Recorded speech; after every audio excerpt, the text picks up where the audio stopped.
Hello, friends. My name is Salima, and I am back with another honest review and comparison video. Today, we have got a whole bunch of new makeup launches to dive into. We are talking skin tints, foundations, blushes, and some lip products. So, if you are curious about any of these new launches, grab your favorite drink or snack, get comfy, and let's get started. I'm gonna start with the Makeup Forever Super Boost Skin Tint. It has this unusual, or shall I say, unique packaging, in my opinion. It's this tall cylindrical tube with a push pump at the top and a nozzle at the bottom. So you push the pump at the top, and the skin tint comes out from the bottom. It's supposed to be super easy to use, hygienic, and give you more control. Honestly, I kind of like it. It did take me a few extra pumps at first to get the product flowing, but now it's working just fine. Just make sure that the nozzle is pointing downwards when you are pumping so the gravity can help the skin tint flow out. Now let's talk about the texture. I find it to be delightful. It's thin and lightweight, but not runny at all. It's almost like a watery gel, and you can really feel that hydration on your skin the minute you blend it out.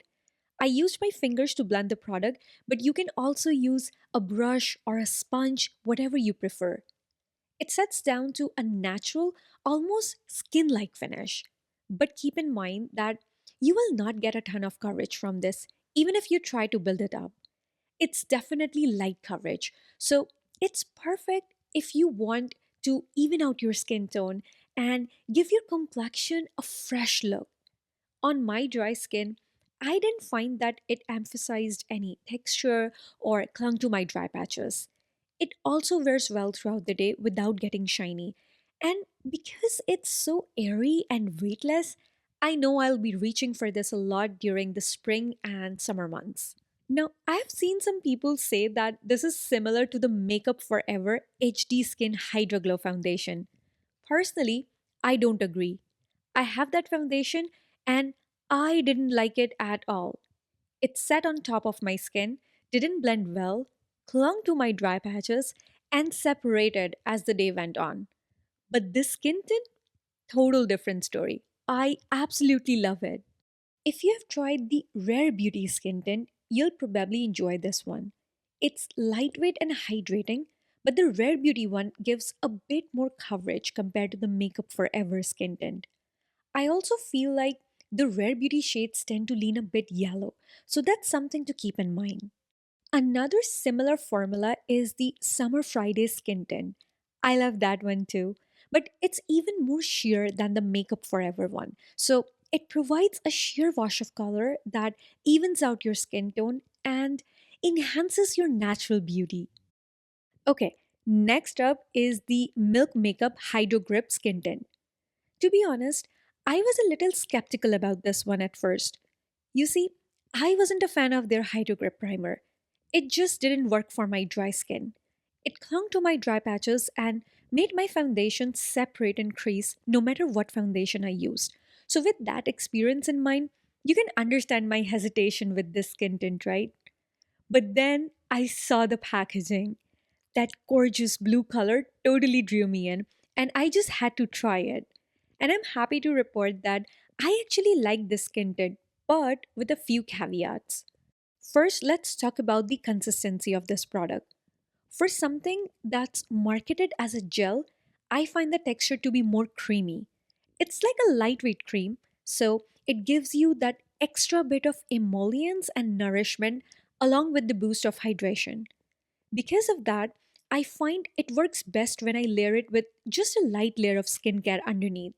If you pair it with a heavier moisturizer or sunscreen, it can look a bit makeupy and heavy, especially if you have oily skin. But when I wore it with a light layer of skincare, it looked so smooth and natural on my skin. It has a radiant finish, so it's not super dewy or shiny, but just a subtle luminosity that looks really healthy. Another thing to keep in mind is that this skin tint has a little bit of a grip to it. When you first apply it, it kind of wants to stay where you put it. It doesn't move around super easily. So I prefer to apply it in small amounts and use a Dem Beauty blender to help it blend out. When I do that, it blends beautifully and looks super smooth and even with no patchiness whatsoever. I have also seen some reviews mentioning that this skin tint doesn't work well with powders. Now, I personally don't set my face with powder, but for the sake of this review, I did a little experiment. So I set one side of my face with a loose powder and the other side of my face with a pressed powder. And I didn't notice any cakiness or patchiness. It could be because I waited a couple of minutes after applying the skin tint to let it dry down before I used powder on top. I also used powder bronzer, blush, and highlighter, and they all seem to work well with the skin tint. For a skin tint, it provides a lot of coverage, in my opinion. I find it to be medium coverage easily, so it effectively covered all my blemishes, redness, and discoloration, and created a more polished and perfected look. Overall, my dry skin loves this skin tint. It wore well throughout the day without getting shiny or greasy. I just have to make sure that I am not layering a lot of skincare products with it, which actually works well for my busy mornings. Now, for comparisons, I'm gonna compare it to the new Hourglass Luminous Glow Foundation. Yes, I know, one is a foundation and the other one is a skin tint, but the lines between those two have been so blurred lately. I think they're pretty comparable in terms of texture, coverage, and the finish on the skin. They both have a creamy texture, set down to a radiant finish, and provide medium coverage. The Hourglass foundation doesn't have that gripping effect that the Milk Makeup one has, which, to be honest, I can live without. Also, the Hourglass one has an SPF of 30, while the Milk Makeup doesn't have any SPF. So, if you have been wanting to try the Hourglass foundation and you think it's too expensive, Milk Makeup is a cost effective alternative. And a great bonus is that it's available in stores at Sephora and Ulta, so you can go test it out in person if you want. The closest skin tint I can find in my collection is the Super Goop Protectant. It's similar to the Milk Makeup one in terms of texture and coverage. Both have a creamy texture and provides medium coverage. But in my experience, I have more control over how much coverage I want with the Super Goop. I can easily get a light coverage and just build it up where I want. Also, Super Goop sets down to a natural finish on the skin and has an SPF of 50. For a skin tint with such high coverage and SPF, I find the formula of Supergoop to be much more elegant and beginner friendly compared to the Milk Makeup. Moving on to a new foundation, it's called the Anastasia Impeccable Blurring Matte Foundation. Now, I know what you guys might be thinking. Salima, you have dry skin. Why would you buy a matte foundation? I get it. I have dry skin, and matte formulas aren't usually my go to. But sometimes, especially during those hot, humid summer months, I crave that smooth, blurred finish that a matte foundation can give you, as long as the formula is comfortable to wear. So, here's the deal with the Anastasia foundation. First off, it's definitely a medium to full coverage foundation. It has a demi matte finish, which is great because it's not that powdery, flat matte that can sometimes look a bit harsh. I find that it's got a thick and creamy consistency, so I like to use a damp sponge to apply it. And we all know that sponge application usually takes away some coverage, right? But even with a damp sponge, this foundation gives me almost full coverage. So it's definitely a heavy duty foundation. If you are a full coverage lover, you'll probably adore this. Because it's such a heavy duty foundation, it will look like you are wearing makeup. But since you need a small amount to get that full coverage, it will not look cakey. I like to pair it with a hydrating primer because it looked more natural while still maintaining that demi matte finish. It doesn't just sit on top of my skin, it really blends in, which is what you want, right? At the end of a 10-hour day, I didn't notice any creasing or settling, which is impressive. One thing to note is that it dries down pretty fast, so you have to work quickly when you're applying it. Also, I noticed that if you pair it with a gripping primer, even a primer with a little bit of a gripping effect, it becomes even harder to blend. So I wouldn't recommend that. Honestly, you really don't need a gripping primer anyway, since it's insanely long wearing on its own. The one downside for me is the shade I got is a little too dark and a little too yellow for my skin tone. It will probably be a better match for me during the summer months when I have a bit of a tan. Since this is a full coverage foundation, shade matching is super important. Overall, it's a foundation that can work for dry skin, especially if you want that matte look for a change, as long as you prep your skin well and apply it carefully.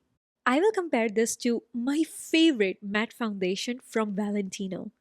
Both the Anastasia and the Valentino foundations are comparable when it comes to coverage and finish. They both give you that medium to full coverage with a demi matte finish. But here's the biggest difference: Valentino has a more liquidy consistency. It's that kind of texture that just glides onto the skin. Because of that beautiful fluid consistency, I have the power to shear it out if I want, or build it up for a full glam. Valentino also feels hydrating on the skin. As someone with dry skin, this makes a lot of difference for me. Anastasia, on the other hand, is not as hydrating. Another key difference is the application experience. With the Valentino, you can take your time and blend it out slowly. It's more forgiving. With Anastasia, you have to be quick because it dries down faster. Eventually, they both can help you achieve that same look. Anastasia foundation requires a bit more fineness to achieve that same level of finish. Alright, now let's talk about some blushes. First up, I have got the Rare Beauty Matte Bouncy Blush. I actually got this during the pre sale from Sephora. You know, I was a little surprised when Rare Beauty launched this blush. I mean, they already have like three different blushes in their lineup. So you would think that the brand could survive without launching another one, right? But anyway, this one is supposed to be a bouncy cream to powder formula. In the pan, it feels a little firm or stiff when you first swirl your finger, almost like it has some resistance. But the product pickup is fantastic. In fact, I mostly use my fingers to apply it on my cheeks, but a stippling brush or a denser bristle brush would work just fine. It melts into the skin and blends out easily, just like a cream blush. But then it sets down to a powder finish, so you get that smoothing and airbrush effect on the skin. I love that. At the end of the day, I noticed that the blush faded a little bit, but almost 80% of the pigmentation was still there, so I have no complaints in terms of the wear time. Of course, this is Rare Beauty, so the blushes are going to be pigmented. But thankfully, they're not as insanely pigmented as their liquid blushes, so you have more control over how much color you want on your cheeks. I just wish Rare Beauty would come out with some nudie, natural shades of the blushes. Almost all the colors look so bright in my opinion. But you guys let me know, what do you think about the shade range of Rare Beauty blushes? Now for comparisons, the first blush that came to my mind is the MAC Glow Play blushes. They got that same bouncy cream to powder formula, which is a big part of their appeal. Matte blushes have a bit more slip, a more silky feeling to them. Rare Beauty has that slightly stiffer, creamy texture. Because of that difference, matte blushes are a little easier to blend. They just glide on a little more effortlessly. But the difference isn't huge. Both are still workable. A key distinction is that matte blushes have some shimmer in them. It's not super intense shimmer, but it adds a little luminosity to the skin without emphasizing texture, which is a huge plus. Rare Beauty blushes, on the other hand, don't have shimmer, so they offer a more natural, skin like finish. Also, matte blushes aren't as intensely pigmented as Rare Beauty blushes, but they're easily buildable, so you can achieve a subtle flush or a more glam look depending on what you are going for. And of course, it's MAC, so they have a much wider range of color options than Rare Beauty. you're likely to find a wider variety of shades to suit your preference with MAC. Let's also compare this to the Chanel Cream to Powder blush. It's so interesting to see how these two brands approach that cream to powder thing differently. We know that Rare Beauty feels more like a traditional cream, a little stiff. Chanel, on the other hand, feels less creamy, more silky, almost like a buttery, velvety powder blush. But they both apply like a cream blush. They both have similar longevity, which is awesome. Now, when it comes to the finish, we know that Rare Beauty is more natural, while Chanel gives you a little more sheen and more luminosity. Pigmentation wise, Rare Beauty is more intensely pigmented, while Chanel has buildable pigmentation, so you can control the intensity. In my experience, if you want that cream to powder experience without spending Chanel kind of money, Rare Beauty blush is a really good option. Lastly, let's also do a quick comparison with these viral fui pudding pods. These blushes have such a fun texture. They're more bouncy, cushiony, and almost velvet like, and they set down like a powder blush. Just like the Rare Beauty blush, they go on smoothly and can be easily applied with fingers or a brush. But out of all the blushes that I've mentioned, these fui blushes have the most blurring effect on the skin, which is amazing. And they have a matte finish. I just love these. Next, let's talk about the serum blushes from Glow Recipe. These are those skincare infused blushes that are supposed to give you a natural flush of color while also doing that skincare stuff. Now, I'm not really one to rely on makeup for skincare benefits, so I don't pay too much attention to those claims. But I wanted to try this formula, so I picked up both the shades they came out with. First off, I really like that this blush comes with an applicator, so I can just swipe it directly onto my cheeks. That's super convenient. This is a sheer blush that is meant to add a subtle color to your cheeks, creating that natural blush effect rather than an obvious makeup look. It has a dewy finish and it stays pretty wet on the skin. It doesn't really dry down, so if I use just one layer of this blush, it looks radiant and adds a soft wash of color. But when I try to build up the formula, it gets so shiny and tacky that my hair starts sticking to my face. So I usually end up having to set it with a powder blush or a setting powder. I have worn this on my bare face as well as on top of my foundation and tinted moisturizer, and honestly, it just performed pretty similar in both cases. Also, I have found that I prefer to use my fingers to dab it on my cheeks and blend it out.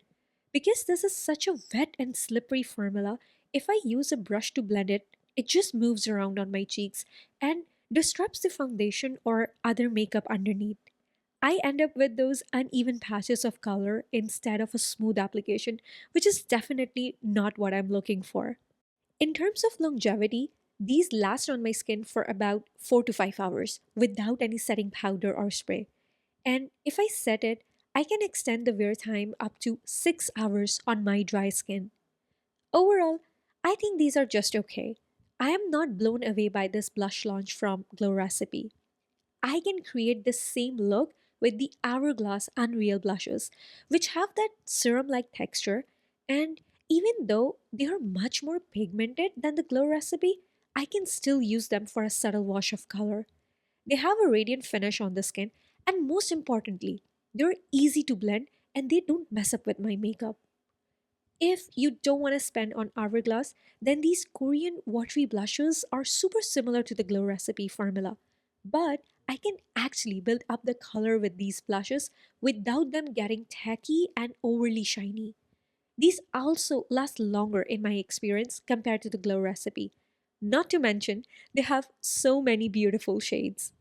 Before we move on to the next product, if you're enjoying this video and you're finding it helpful, please give it a big thumbs up. And if you are a makeup lover like me, hit that subscribe button. Let's build our makeup community together. Okay, moving on, I have a few lip products to talk about. So let's first start with the LYS Glossy Lip Balms. They have got this thin and creamy formula, and the minute it touches my lips, it melts right away. The formula is not as thick and emollient like a lot of lip balms, but more hydrating and shiny like a lip gloss or a lip serum.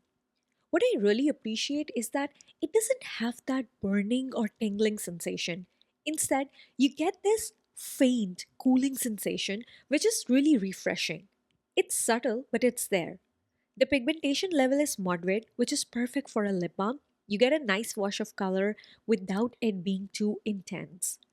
They come in this twist up style component, but once you twist it up, you cannot twist it back down. So just be mindful of how much you are twisting.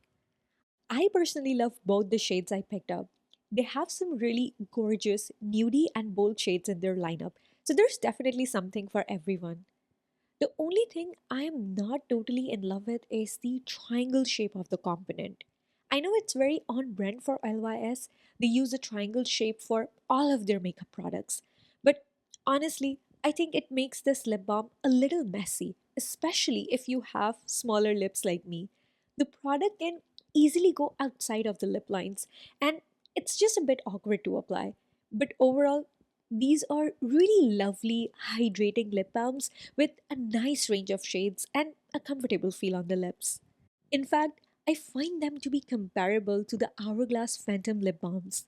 They have got that same kind of thin and hydrating feel, but Hourglass has a much more noticeable cooling sensation on the lips. It's not painful or unbearable, but it's there. Plus, the hourglass packaging is much more convenient. It's a sleek, traditional bullet style that's just easier to apply, in my opinion. So, if you have been eyeing the hourglass formula, but the price tag is a bit intimidating, these LYS bombs are a fantastic, affordable alternative. Next, I have the Sarah Creal Solid Serum Lip Repair Balm. Another long name. So, as you can probably tell from the name, this lip balm has a really soft texture. It's not your typical stiff and waxy lip balm stick. And because of that, it feels super emollient and moisturizing on the lips. It's like an instant boost of hydration. The color payoff is pretty decent too. It's not super pigmented, but it's not too sheer either. I also found that the application is very smooth. You get an even layer of color and moisture on your lips, and it doesn't tug or pull on my already dry and chapped lips. I really enjoyed this formula. I picked up the shade Thriving, which is this cool beige lip balm, and it gives me major 90s supermodel vibes. I love pairing it with a lip liner to define my lips, and it creates the most stunning nude lip combo. It's just so easy and comfortable to pull off, and it instantly elevates any of my makeup look. Seriously, I'm hoping Sarah Creal adds more color to this line because the formula is just beautiful. Now let's compare the Sarah Creal lip balm to some similar products in my collection. And you might be surprised to hear this, but it reminds me a lot of the Rare Beauty Gratitude Lip Balm. I feel so outdated whenever I pull an old makeup item that no one seems to talk about anymore on the social media. But it's an excellent formula, very hydrating and nourishing on the lips. In my experience, the Rare Beauty lip balm is more pigmented, and you can build up the pigment to almost get an opaque lipstick like color if you want. So, if you already have this in your collection, it's time to pull it out maybe. Let's also compare it to the popular YSL Love Shines. I have them in the old packaging, which is this gold component, but now they come in a silver component. In terms of texture and longevity, they're pretty similar to the Sarah Creal lip balms. Just like the Rare Beauty ones, I find that you can customize the level of color payoff on your lips with the YSL Love Shines. Both the Sarah Creal and the YSL Love Shines add a beautiful shine to your lips. Now, if you look at the price per gram, the YSL Love Shines are slightly cheaper compared to the Sarah Krill lip balms, and they have a lot of shades in their lineup, which is a huge bonus. So, do what you will with this information, but I love both of these formulas. Next, I have these Givenchy Rose Perfecto Shine Serum Lip Oil Stick. Look at this packaging. Isn't it beautiful? The cap has this gorgeous leather overshell. It's not just printed to look like leather, it actually feels like real leather to the touch. The brand name and the logo are beautifully embossed right into it. It just looks so luxurious.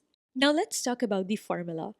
It's thin and lightweight, which makes it super comfortable and weightless on the lips. It's hydrating and it just feels so good to wear. Then you get this beautiful glossy finish, but it's not a super high gloss wet look. It's more of a sophisticated sheen, which I love. They're also highly pigmented, almost lipstick level color payoff. Usually, with a lipstick that is this shiny and pigmented, I expect a lot of transfer. But surprisingly, it doesn't transfer a lot. In my experience, it lasted a solid 6 to 7 hours on me, even with eating and drinking. Of course, the shine fades away over time, but the pigment, that stays put. What's really impressive is that even when I wore it in a sheer way, just a light swipe, the color still lasted a long time. That's a huge win in my book. Honestly, I'm very happy with this purchase. I initially thought that these are going to be similar to the YSL Love Shines since they both are marketed as lip oil sticks. But I find Givenchy texture to be even softer and thinner than the YSL ones, even though they are both hydrating and shiny.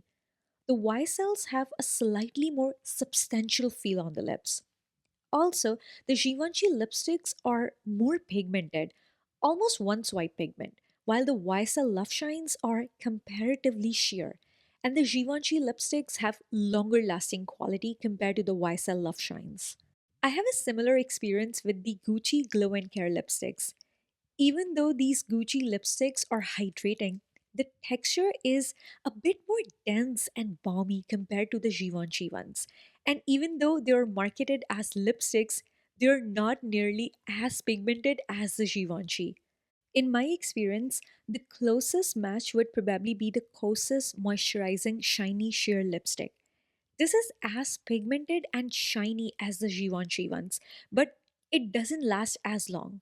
But given the price, it's a safe option if you just want to try the formula without splurging.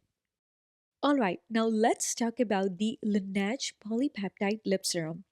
Laneige just makes some amazing lip products. So even though I definitely don't need any more lip balms or treatments, I couldn't resist picking this one up. And it didn't disappoint. First off, it's got this unique donut style applicator, which I really like.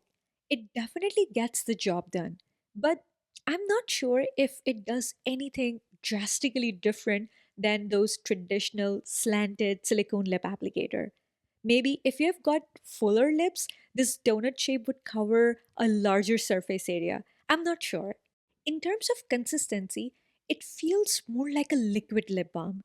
It's not thick and heavy like a lip mask, but it's not so thin that it just slips and slides all over your lips like the Tower 28 Lip Softy. Out of all the lip balms I own, it actually reminds me the most of the Rhode Peptide lip treatment. They have got that same kind of comfortable, hydrating feel.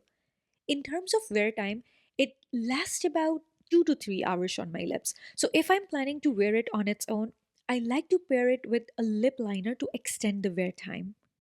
It is also slightly more pigmented than the Summer Fridays Lip Butter Balm or the Ole Henriksen Pout Preserve Lip Treatment, which is nice if you want a bit more color.